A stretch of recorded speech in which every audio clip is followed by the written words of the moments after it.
Simbahang Katolika dyan ho sa Eastern Visayas, nagbalik tanaw naman sa panahong bumisita itong si Pope Francis sa Leyte noong taong 2015. Alamin natin ang buong detalye, tinutukan yan ng Bombo Radyo Tacloban.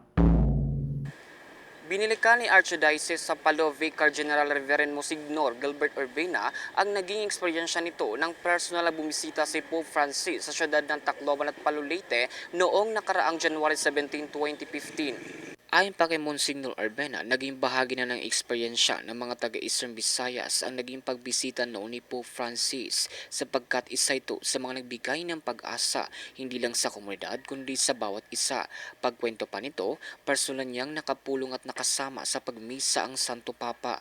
Matatanda ang nakisa si Pope Francis sa mga residente ng Leyte kung saan nagdaos pa ito ng misa sa Palo Metropolitan Cathedral of Our Lord's Transfiguration na diniluhan naman ng ilang libong tao mula pa sa iba't ibang parte ng rehiyon. Maliban dito ay nakasalo din nito sa pananghalian ng ilang residente na biktima ng pananalasa ng Super Typhoon Yolanda noong November 8, 2013. Sa ngalan ng buong Archdiocese of Palo, nagpaputi ng pasasalamat si Monsignor Urbina sa Santo Papa sa pagbibigyan nito ng pag-asa at pagpapatibay ng pananampalataya sa Diyos sa mga tao sa rehiyon.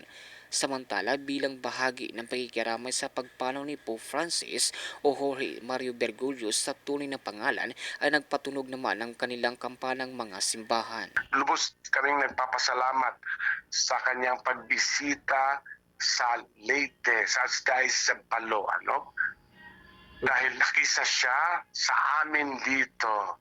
Hindi niya kami nakalimutan dahil sa nangyari sa amin, yung malakas na bagyong Yolanda.